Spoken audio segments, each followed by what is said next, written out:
Human digestive system और alimentary canal. Good morning दोस्तों, आज हम सीखेंगे human digestive system alimentary canal. सबसे पहले हम इसका डायग्राम बनाना सीखते हैं। ठीक है कि हम किस तरीके से इसको स्टार्ट करेंगे।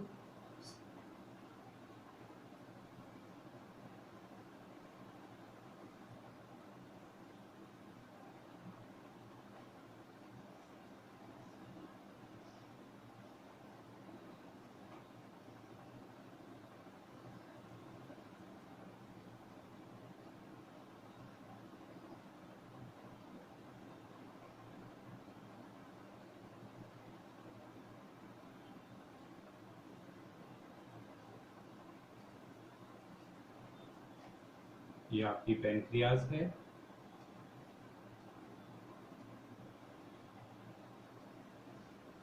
ये ट्रांसवर्स कॉलम है,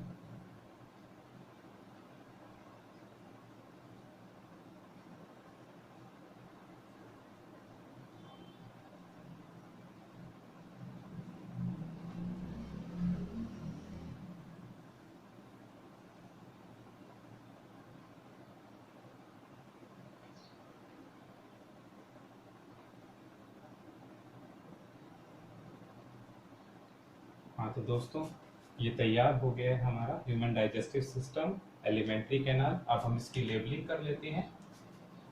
तो सबसे पहले तो है माउथ। माउथ को हम ओरल या बक्कल कैविटी भी कहते हैं दोस्तों। ओके, उसके बाद में यहाँ से यहाँ तक का जो पोर्शन है, आप इसे पहले फूड पाइप के रूप में पढ़ते थे, लेकिन अब हम इसको कहेंगे ईसोफेगस। Okay, oesophagus. इसके बाद में ये है आपका स्टमक, जिसे आप पहले जे शेप्ड मस्कुलर ऑर्गन के नाम से पढ़ते थे दोस्तों। ठीक है, ये आपका ग्लैंड है, लीवर, और लीवर के ये इस तरफ जो है ये है दोस्तों गॉल ब्लैडर। ओके, ये है आपकी पैंक्रियाज,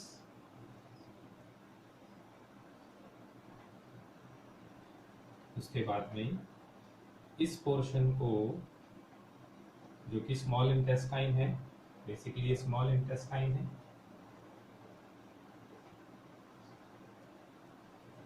और ये है लार्ज इंटेस्टाइन। ये जो लास्ट पार्ट है इसको हम कहते हैं रेक्टम, और ये and part of alimentary canal that is called anus. तो अभी हमने 2 मिनट में डायग्राम बनाना और उसकी लेबलिंग सीखी है। ओके, तो ह्यूमन डाइजेस्टिव सिस्टम में हम इन सभी ऑर्गन्स के बारे में अब ध्यान से आगे पढ़ेंगे। ओके, इनके पार्ट्स पढ़ेंगे, इनका फंक्शन पढ़ेंगे। ठीक है, और इसी को हम यहाँ से माउथ से लेकर और एनस तक इस पूरे स्ट्रक्चर को हम एलिमेंट्री कैनाल भी कहते हैं। ओके, आप इसे नोट कर सकते हैं। अब हम डिटेल में स्टार्ट करेंगे।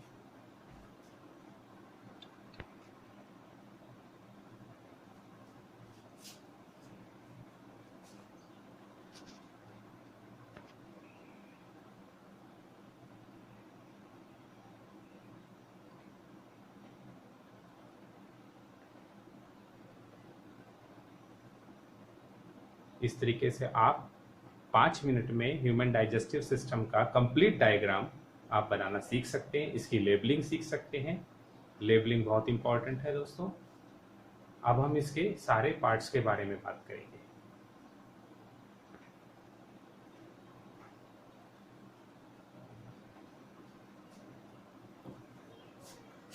ओके दोस्तों, ये है हम अब सबसे पहले पार्ट में बात करेंगे माउथ की, और माउथ में हम बात करेंगे टीथ्स की। ओके, तो हमारे लाइफ पीरियड के अंदर हमारे मुंह में 2 टाइप के टीथ्स होते हैं दोस्तों। पहले टीथ जो 6 महीने की एज में ग्रो करते हैं और 6 साल की उम्र तक रहते हैं, इन टीथ्स को हम दोस्तों टेम्पररी टीथ्स कहते हैं, और या फिर इनको हम मिल्क टीथ कहते हैं। ओके, यानी छोटे बच्चों में जो टीथ 6 महीने की उम्र से उगना शुरू होते हैं और 6 साल की उम्र तक रहते हैं, इनको हम मिल्क टीथ या टेम्पररी टीथ कहते हैं। और इनका टोटल जो होता है वो 20 होता है दोस्तों। 20, इसका जो फॉर्मूला है वो है 21202, मतलब इसमें इंसीजर जो होते हैं वो 2 इंसीजर होते हैं। ये जो टीथ हैं इनको हम इंसीजर कहते हैं दोस्तों। ये जो 2 टीथ है इंसीजर है। इसके पास ये जो सिंगल टीथ होता है इसको कैनाइन कहते हैं दोस्तों। ये 2 जो टीथ हैं इसको हम प्रीमोलर कहते हैं और इन सबको मोलर कहते हैं।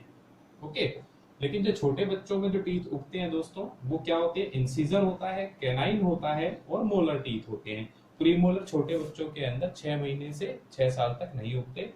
जब ये टीथ गिरना शुरू होते हैं तो इनकी जगह परमानेंट टीथ ग्रो करते हैं, और ये परमानेंट टीथ 6 साल की उम्र से लेकर 60 साल तक, जब तक उनके मुंह में टीथ प्रेजेंट रहेंगे, केयर करेंगे, वो प्रेजेंट रहेंगे। इनका जो टोटल होता है वो 32 होता है, 32, ठीक है। और जिसका फॉर्मूला है वो हमें याद रखना है, जो कई कॉम्पिटिटिव एग्जाम्स में भी और 1 मार्क्स के क्वेश्चन में आपके लास्ट में फाइनल एग्जाम्स में पूछा जा सकता है। That is called 2123। अब इसको मैं जरा समझा देता हूं दोस्तों। ये 2 इंसीजर हैं पहले, उसके बाद में ये फर्स्ट है ये कैनाइन हो गया 1, उसके बाद में 2 प्रीमोलर हो गए दोस्तों। ये 2 टीथ प्रीमोलर हैं और ये 3 मोलर हैं। इस तरीके से अगर हम अपने जॉ को अपर और लोअर में 4 पार्ट में डिवाइड करते हैं तो 2, 1, 2, 3, 2 इंसीजर, 1 कैनाइन, 2 प्रीमोलर और 3 मोलर। इसी तरीके से इस तरफ होता है 2, 1, 2, 3। इसी तरीके से नीचे 2, 1, 2, 3 और 2, 1, 2, 3। तो इस तरीके से अगर इसका हम टोटल कैलकुलेशन करेंगे कितना हुआ, 2 और 1 3, 2 5 और 3 8, और 8 गुना 4 32। ये 32 टीथ्स होते हैं, ठीक है दोस्तों। अब सबसे खास बात है कि जो लास्ट वाला जो आपका मोलर है, इसको ही हम विजडम टीथ कहते हैं, जो करीबन 16 की एज से लेकर 24 ईयर की एज तक कभी भी किसी भी पीरियड में ग्रो कर सकता है। सभी में डिफरेंट होता है, ठीक है, विजडम टीथ कहते हैं। तो सबसे पहले हमने इस टॉपिक में माउथ में जाना, टीथ के बारे में। अब हम टीथ के बारे में जानने के बाद में अब हम जानेंगे हमारी टंग के बारे में, उसके क्या फंक्शन। अच्छा, टीथ के फंक्शन क्या है, grinding and chewing. Grinding and chewing, अगर हम इंसीजर की बात करें तो इनका जो ये पोर्शन है, ये शार्प है, ये कटिंग के लिए काम आता है, ठीक है। कैनाइन है, इसका काम है टेयरिंग ऑफ फूड, और प्रीमोलर एंड मोलर ये दोनों के दोनों ही हमारे फूड को ग्राइंड करके बहुत ही छोटे छोटे पार्ट्स में डिवाइड कर देते हैं, ठीक है। तो टीथ का काम है कटिंग, चेविंग एंड ग्राइंडिंग, और हम इसको कहते हैं mastication of food also. Okay,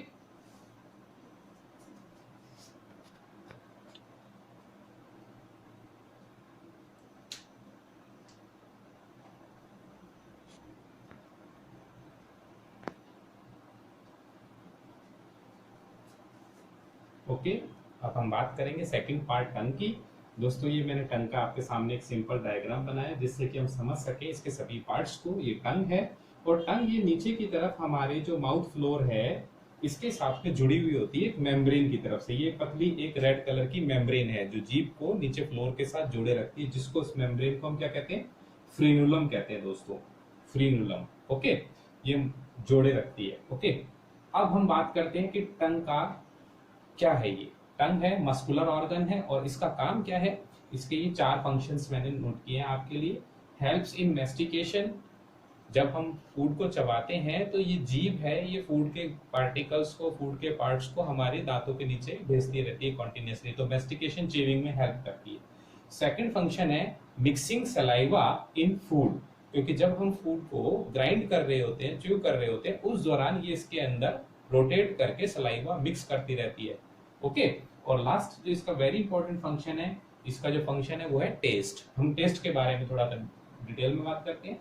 और लास्ट फंक्शन इसका एक और है स्पीच, बोलने में भी हमारे मदद करती है। हाँ तो दोस्तों, आप ये जो टंग का डायग्राम देख रहे हैं, या फिर कभी आप शीशे में अपनी जीभ को ऑब्जर्व करेंगे तो आपको अपनी जीभ के ऊपर कुछ पिंक पिंक कलर के डॉट्स नजर आते हैं। ये बेसिकली जो पिंक डॉट नजर आ रहे हैं, ये लिटिल प्रोजेक्शंस हैं जिसको हम कहते हैं पेप्लिया। लिटिल प्रोजेक्शंस है पेप्लिया, ये स्क्वामस एपिथेलियम टिश्यूज के बनी हुई होती हैं और इन्हीं पेप्लियास के बीचों बीच में कुछ नर्व एंडिंग्स होती हैं। सपोज कि ये पेप्लिया है और इसके बीच में ये नर्व एंडिंग है, लेकिन अगर इसको हम ऑब्जर्व करेंगे तो ये हमारे को डॉट जैसा ही दिखेगा। ठीक है, ये जो नर्व एंडिंग है, ये जो भी फूड इसके कांटेक्ट में आता है उसके केमिकल को ये समझती है और इसको फिर वो नर्व इंपल्स इलेक्ट्रिक इंपल्स में कन्वर्ट कर देती है और फाइनली इसको हमारे ब्रेन में भेजती है, जिसकी वजह से हम उसके टेस्ट को आइडेंटिफाई कर पाते हैं। ओके, तो कलेक्टिवली इस पेप्लिया और नर्व एंडिंग को ही हम टेस्ट बड कहते हैं दोस्तों। ठीक है, तो टेस्ट बड का फंक्शन क्या है? टेस्ट को आइडेंटिफाई करना, और ये किसके थ्रू होता है? इसके बीच में मौजूद जो ये नर्व एंडिंग होती है।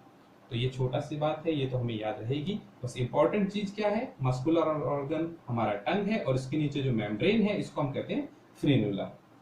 ओके, नेक्स्ट बात करते हैं हम अपने सलाइवरी ग्लैंड्स की।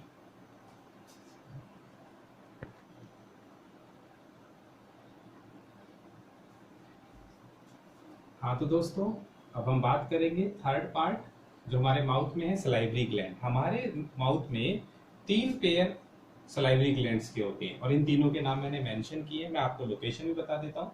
जो पहला है उसका नाम है पैरोटिड ग्लैंड, सेकंड है हमारा सबलिंगुअल और उसके बाद में थर्ड है हमारा सबमैंडिबुलर। अब जरा इनकी लोकेशन के हिसाब से हम देख लें। सपोज कि एक फेस है, तो जो ये हमारे कान के पास और गालों के इस तरफ जो ये ग्लैंड होता है इसको हम पैरोटिड ग्लैंड कहते हैं दोस्तों। इस पैरोटिड ग्लैंड से जो डक निकलती है वो हमारे ठीक दोनों दांतों के जॉइंट के पास में निकलती है गालों में अंदर, और इससे पैरोटिड ग्लैंड से सलाइवा कॉन्टिन्यूसली हमारे माउथ में ऊपरी पार्ट से निकलता रहता है। ओके, अगर हम अपनी जीभ को ऊपर की तरफ उठा के देखें तो ये फ्रेन्यूलम जो मेम्ब्रेन है इसके दोनों तरफ यहाँ पर आपको कुछ अजीब से स्ट्रक्चर, राउंड राउंड स्ट्रक्चर नजर आएंगे दोस्तों।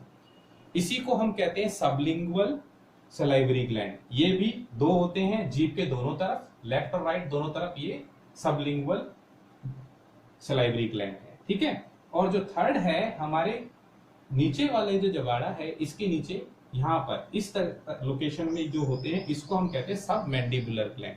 ये सबमैंडिबुलर जो हमारा सलाइवरी ग्लैंड है ये भी हमारे दोनों तरफ दांतों में मौजूद होता है। इस तरीके से हमारे पास टोटल 6 ग्लैंड होते हैं, 3 इस तरफ 3 उस तरफ, और इनसे जो सिक्रीट होता है वो निकलता है दोस्तों सलाइवरी एमाइलेज।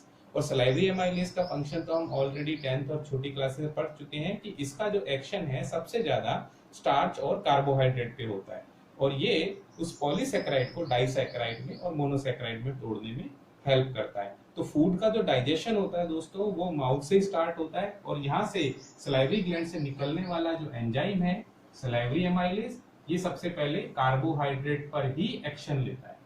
ओके, तो ये तीनों के तीनों जो ग्लैंड्स हैं इनका नाम आप नोट कर लेना, ये आपको हेल्प करेंगे। मैं दोबारा नाम बता देता हूँ। पैरोटिड ग्लैंड कहाँ? गालों के अंदर। ठीक है, 2 होते हैं ये, फिर 2 होते हैं सबलिंगुअल जो होते हैं हमारी टंग के नीचे दोनों तरफ, उसके बाद सबमैंडिबुलर ये हमारे लोअर जॉ के अंदर होते हैं। ओके, आप इसे नोट कर लीजिए।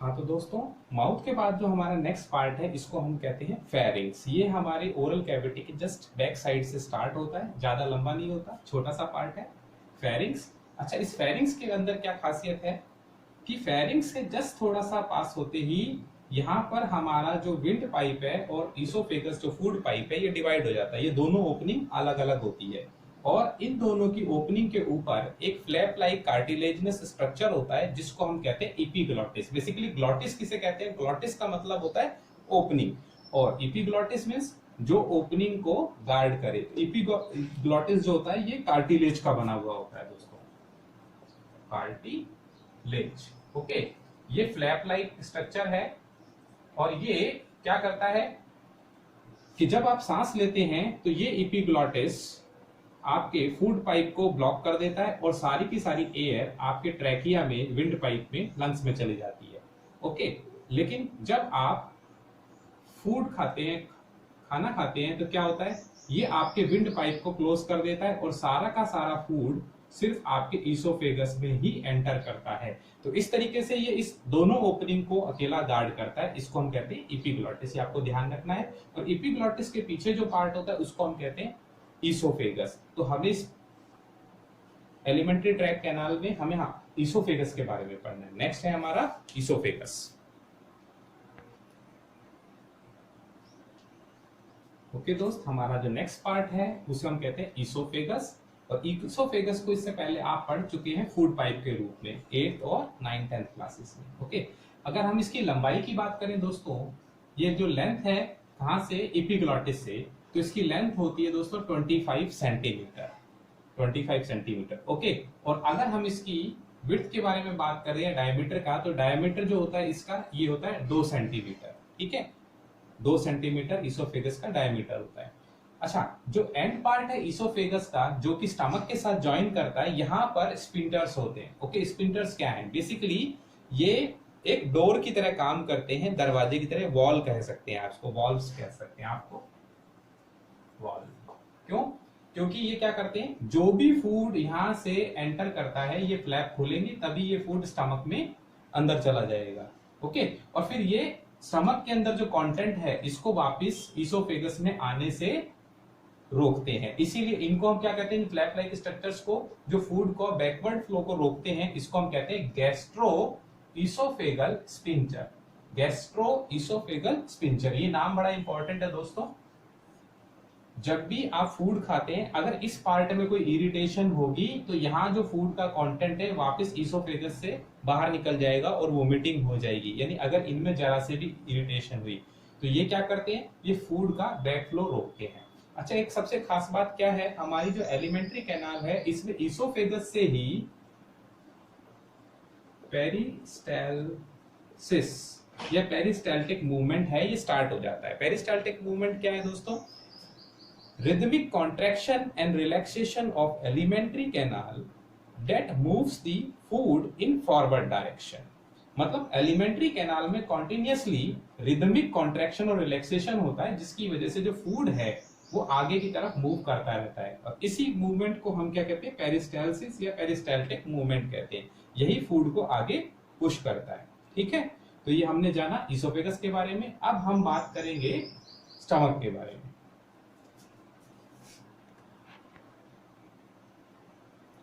हाँ तो दोस्तों, अब हम बात करते हैं स्टमक की। स्टमक हम हमेशा ही जानते हैं दोस्तों कि एक जे शेप मस्कुलर ऑर्गन है।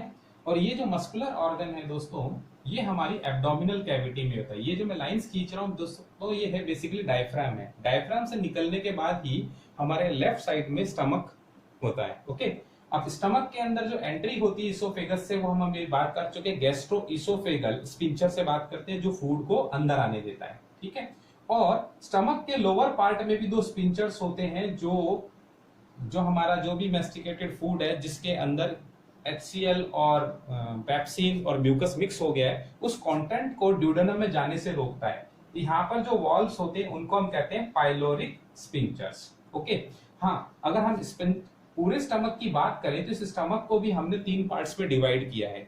स्टमक का जो ये फर्स्ट पार्ट है इसको हम कहते हैं दोस्तों फंडस कहते हैं। क्या कहते हैं, फंडस।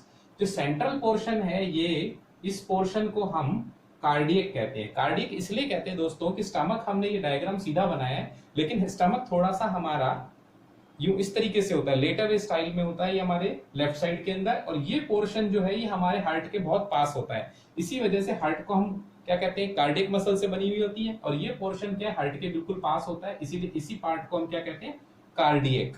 ओके, इस पोर्शन को हम क्या कहते हैं, कार्डियक। ठीक है, और कार्डियक पोर्शन के नीचे का जो पोर्शन है इसको हम कहते हैं पाइलोरस। तो जो स्टमक है इसको हमने स्टडी के लिए 3 पार्ट में डिवाइड किया है। फर्स्ट पार्ट है फंडस, सेकंड है मिडिल पार्ट कार्डियक पोर्शन, और थर्ड है पाइलोरस। अब पाइलोरस जो पोर्शन है इसके एंड में जहां से ड्यूडेनम स्टार्ट होती है, यहाँ पर भी 2 स्पिंचर्स होते हैं जिनको हम कहते हैं पाइलोरिक स्पिंचर, जो कि फूड कंटेंट को आगे जाने से रोकते हैं। ओके, अगर हम स्टमक की मसल्स के बारे में, क्योंकि स्टमक्स है ये 3 लेयर से मिलकर बना हुआ होता है। ये 3 लेयर क्या है, स्टमक की जो आउटर लेयर्स हैं, अगर हम स्टमक की इस आउटर मसल्स हैं इनको कट करें तो सबसे आउटर मोस्ट जो लेयर होती है मसल्स की, वो लॉन्गिट्यूडनल अरेंजमेंट होता है, यानी सीधे सीधे सारी की सारी मसल्स, आउटर मोस्ट मसल्स हैं वो आउटर लेयर के अंदर लॉन्गिट्यूडनल वे में अरेंज होती है। जो मिडल है इसके अंदर की तरफ जाएंगे, थोड़ा सा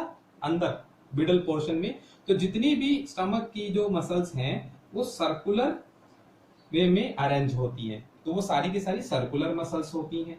उसके बाद में सबसे इनर मोस्ट में जाएंगे तो वो मसल्स वापस सीधी की तरीके से ही होती है, इनको हम ऑब्लिक मसल्स कहते हैं। इस तरीके से जो हमारा स्टमक है ये 3 लेयर्स से मिलकर बना हुआ है, longitudinal muscles, circular muscles and oblique muscles. Okay, तो ये हमने इसकी क्या जानी, हमने इसकी फिजियोलॉजी और थोड़ी सी एनाटॉमी को जाना है। हम इसके जो सिक्रीशंस है उसको हम जो हमारा नेक्स्ट पार्ट होगा सिक्रीशंस में और डाइजेशन में उसमें स्टडी करेंगे। अभी सिर्फ हमें एलिमेंट्री कैनाल में स्टमक के स्ट्रक्चर्स और इसके पार्ट्स को जानना है। ओके,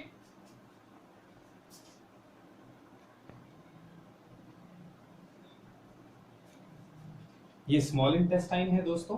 मैंने स्मॉल इंटेस्टाइन के डायग्राम को ड्रॉ किया है जिससे हम थोड़ा सा समझ सकें।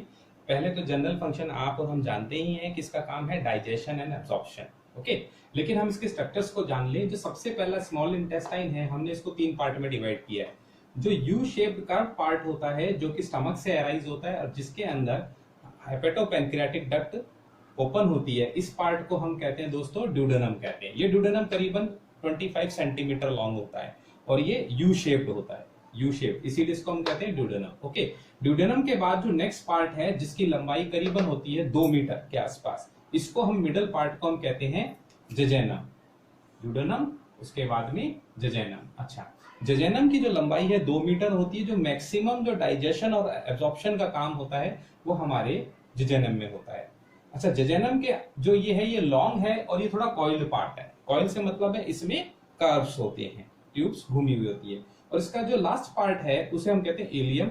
इलियम जो पार्ट है, अगर हम स्मॉल इंटेस्टाइन में बात करें तो इसका पोर्शन सबसे बड़ा होता है। ये करीबन 3 मीटर लंबा होता है दोस्तों, 3 मीटर लॉन्ग, और ये हाईली कॉइल्ड होता है। हाईली कॉइल्ड, इसमें बहुत ज्यादा कर्व होते हैं दोस्तों। ठीक है, और फूड का जो कंप्लीटली फूड यहाँ डाइजेस्ट हो गया उसका एब्जॉर्प्शन भी इसी पार्ट में होता है। ठीक है, तो ड्यूडेनम फर्स्ट पार्ट है इंटेस्टाइन का, सेकंड पार्ट है जजेनम और थर्ड पार्ट है इलियम जो कि 3 मीटर लंबा होता है। अच्छा, इलियम के जो लास्ट पार्ट के अंदर, क्योंकि अब ये जो पोर्शन है ये लॉन्ग इंटेस्टाइन में ओपन हो जाएगा, तो इसके यहाँ पर भी स्पिंटर्स होते हैं या वाल्व्स होते हैं जिसको हम कहते हैं, क्योंकि इलियम पार्ट में तो इलियोसिकल वाल्व्स, ये क्यों होते हैं दोस्तों? क्योंकि यहाँ हमारा फूड कंप्लीटली डाइजेस्ट हो जाता है और उसमें से एब्जॉर्प्शन होना होता है, इसलिए पूरा फूड एब्जॉर्ब हो जाए उसके बाद ही जो रिमेनिंग मटेरियल है वो लार्ज इंटेस्टाइन के अंदर, लार्ज इंटेस्टाइन में ट्रांसफर हो जाता है। अब क्योंकि लार्ज इंटेस्टाइन के अंदर जो मटेरियल ट्रांसफर होता है वो फीकल मटेरियल में कन्वर्ट होने लगता है, उसके फर्स्ट पार्ट में जो बैक्टीरिया मौजूद होते हैं सीकम के अंदर। ओके, तो अगर वो फीकल मटेरियल वापस कहीं स्मॉल इंटेस्टाइन में या इलियम में एंटर ना कर जाए, इस वजह से यहाँ पर जो वॉल्व है जो सिर्फ वन यूनिडायरेक्शनल, एक ही डायरेक्शन की मूवमेंट को अलाउ करता है कि डाइजेस्टेड फूड है वो यहां से लार्ज इंटेस्टाइन में चला जाए, लेकिन फीकल मटेरियल, वेस्ट मटेरियल वापस के स्मॉल इंटेस्टाइन में ना आए।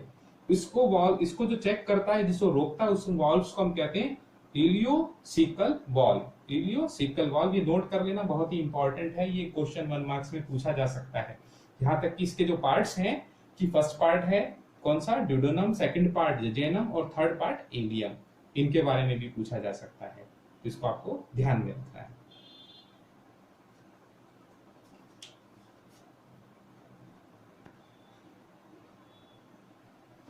ओके, हमारे एलिमेंट्री कैनाल और ह्यूमन डाइजेस्टिव सिस्टम का ये हमारा लास्ट पार्ट है जिसे हम कहते हैं लार्ज इंटेस्टाइन। और लार्ज इंटेस्टाइन को अगर हम दोस्तों ध्यान से समझें तो इसको हमने 3 पार्ट में डिवाइड किया है। पहला पार्ट है जिसे हम कहते हैं सीकम, सेकंड पार्ट है ये जिसे हम कहते हैं कॉलन, और लास्ट पार्ट है रेक्टम। ओके, तो सबसे पहले हम सीकम की बात करते हैं दोस्तों। ये जो इलियम से जो स्मॉल इंटेस्टाइन एंटर करती है, ज्वाइन करती है, इस पार्ट को हम दोस्तों सीकम कहते हैं। और सीकम के अंदर ही कुछ बैक्टीरिया रहते हैं। ये बैक्टीरिया उस सारे के सारे डाइजेस्टेड फूड को फीकल मटेरियल में कन्वर्ट कर देते हैं। ओके, और इसके बाद में यहाँ जो कन्वर्ट करने के बाद में ये सारा का सारा डाइजेस्टेड मटेरियल और वेस्ट मटेरियल के रूप में ये आगे बढ़ता है, और फाइनली क्या होता है, इसमें से वाटर और मिनरल्स ये सारे के सारे एब्जॉर्ब हो जाते हैं, वाटर और मिनरल, यानी लार्ज इंटेस्टाइन में सिर्फ वाटर और मिनरल ही एब्जॉर्ब होता है। अच्छा, ये जो हमने जो ये सेकंड पार्ट है कॉलन, इसको भी हमने 3 पार्ट में डिवाइड किया है। लार्ज इंटेस्टाइन का वो पार्ट जो सीकम के बाद ऊपर की तरफ मूव करता है, इस पार्ट को हम कहते हैं असेंडिंग कॉलन। असेंडिंग मतलब आगे बढ़ते हुए, असेंडिंग कॉलन कहते हैं, ठीक है। और असेंडिंग कॉलन के बाद में जो पोर्शन हमारे इस साइड से दूसरी तरफ ट्रांसवर्स सेक्शन में मूव करता है, इसको हम कहते हैं ट्रांसवर्स कॉलन। ट्रांसवर्स क्योंकि ये यहां से यहाँ एब्डोमेन के अंदर इधर से लेफ्ट से, जो हमारे राइट साइड से लेफ्ट की तरफ मूव कर रही है, इसे ट्रांसवर्स कॉलन कहते हैं। ट्रांसफर कॉलन फिर साइड में डायरेक्टली नीचे की तरफ मूव करती है और इसको हम कहते हैं डिसेंडिंग कॉलन, ठीक है। इस साइड में लेटरली नीचे की तरफ मूव करती है, डिसेंडिंग कॉलन है। डिसेंडिंग कॉलन का जो बैक साइड है, इस पोर्शन को हम कहते हैं रेक्टम। और जो भी वेस्ट मटेरियल, जो फूड है डाइजेस्ट होने के बाद आगे चलता है, इसमें से वाटर मिनरल एब्जॉर्ब हो जाते हैं और ये वेस्ट मटेरियल कन्वर्ट हो जाता है फीकल मटेरियल, वेस्ट मटेरियल में, और ये यहाँ जाकर के स्टोर हो जाता है। ये स्टोर होने के बाद इसको, इस वाले पार्ट को हम कहते हैं रेक्टम। ये यहीं पर फीकल मटेरियल स्टोर रहता है। और लास्ट में ये इसका एंड पार्ट है, जिसको हम दोस्तों कहते हैं एनस, जहां से ये सारा का सारा वेस्ट मटेरियल बॉडी से एक्सक्रीट आउट हो जाता है, ठीक है दोस्तों। तो हमें ध्यान रखने हैं इसके पार्ट्स के नाम। पहला पार्ट है इसका सीकम, यहाँ बैक्टीरिया रहते हैं जो कि डाइजेस्टेड मटेरियल को किस में कन्वर्ट कर देते हैं, फीकल मटेरियल में। इसके बाद में जो सेकंड नेक्स्ट पार्ट है वो है असेंडिंग कॉलन। असेंडिंग कॉलन के बाद में जो नेक्स्ट पार्ट है that is called transverse colon. और ट्रांसवर्स कॉलन से ये लार्ज इंटेस्टाइन नीचे की तरफ मूव करती है, इसको हम कहते हैं डिसेंडिंग कॉलन। डिसेंडिंग कॉलन के बाद का जो पार्ट है उसको हम कहते हैं रेक्टम, जहां पर फीकल मटेरियल स्टोर हो जाता है। और लास्ट पार्ट है एनस, जहां से वेस्ट मटेरियल एक्सक्रीट आउट हो जाता है। तो ये हमने पूरी की पूरी डाइजेस्टिव सिस्टम को हमने समझ लिया। नेक्स्ट पार्ट में हम डिस्कस करेंगे हमारे डाइजेस्टिव ग्लैंड्स और उनके सिक्रीशंस और उनके फंक्शंस के बारे में। Thank you.